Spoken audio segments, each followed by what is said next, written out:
ug walay paginhawa ang ato ang pasyente, that's the time nga mag-start ta og CPR. So apply CPR, 30 counts, tapos 2 breathings.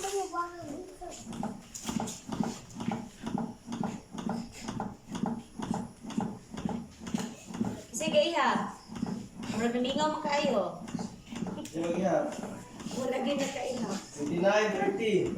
30. So pag after 30, sa may ato ang buhaton, i-blow nato ang airway sa ato ang pasyente para na siya ay supply of air. So blow nato yung mouth.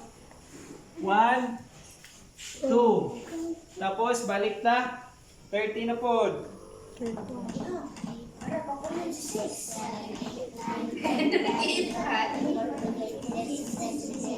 O kanon jud karon na sir.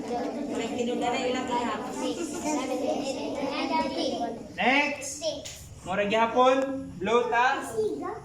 1, 2, tapos third cycle last, mo to 30 counts sa gyapon, tapos blow gyapon og twice. Tapos i-check na to ang iyahang pulso, balik o breathing. Ana. So pag positive na ang pulso, okay na ang pulso dahil na po siya breathing, ato ang ipatakilid.